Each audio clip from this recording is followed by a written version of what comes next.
বিগত কিছুদিনৰ পৰা আমি পৰিলক্ষিত কৰিছে যে আমাৰ অসম অশান্তিৰ ফালে গতি কৰি আছে। বিভিন্ন সময়ত বিভিন্ন ধৰণৰ বিক্ষিপ্ত ঘটনা আমি দেখিবলৈ পাইছোঁ।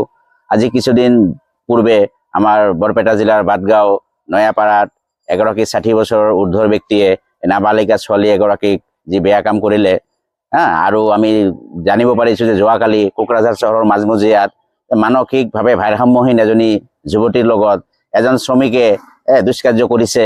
আৰু সিদিনাখন আমাৰ বৰপেটা চহৰৰ পাৰ্শ্বৱৰ্তী অঞ্চলৰ পৰা ভালেকেইজন জেহাদী মৌলবাদী আৰক্ষীয়ে STFৰ দ্বাৰা কৰায়ত্ব কৰা হৈছে।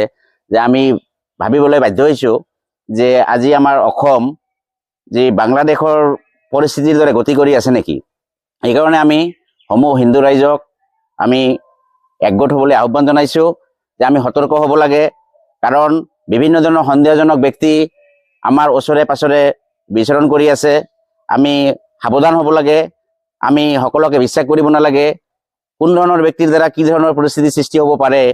আপোনালোকে আজি পৰিলক্ষিত কৰিছে যে যোৱাকালি যে কোকৰাঝাৰৰ নিচিনা চহৰৰ মাজমজিয়াৰ যি ঘটনা সংঘটিত হৈ গ'ল, ধিক্কাৰজনক ঘটনা। আমি কঠোৰ ভাষাৰে এই ধৰণৰ ঘটনাসমূহক আমি গৰিহণা দিছোঁ হিন্দু জাগৰণ অসম বৰপেটা জিলা সমিতিৰ তৰফৰ পৰা। আৰু আমি ভৱিষ্যতে আমাৰ প্ৰশাসনে যাতে এই ধৰণৰ অপৰাধীসকলক যাতে সমূলে উৎখাত কৰিব পাৰে, আমি এই কাৰণে আমি দাবী জনাওঁ।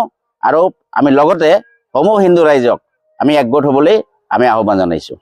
হিমন্ত বিশ্ব শৰ্মাই কৈছিল যে নামনি অসমৰ যিটো ভৌগোলিক স্থিতি এইটো বেয়াৰ পিনে ভাল হৈছে, আৰু তেখেতৰ ভৱিষ্যতবাণীটো সঁচাৰ পিনে গতি কৰিছে বুলি ভাবে নেকি? আমাৰ মুখ্যমন্ত্ৰীয়েতো কিছুদিনৰ পৰা এইটো তেওঁ কৈ আছে বিভিন্ন সংবাদ মাধ্যমৰ আগত যে আমাৰ নামনি অসমক উত্তপ্ত পৰিস্থিতি কৰাৰ কাৰণে কিছুমান দুষ্ট চক্ৰই উঠি পৰি লাগিছে।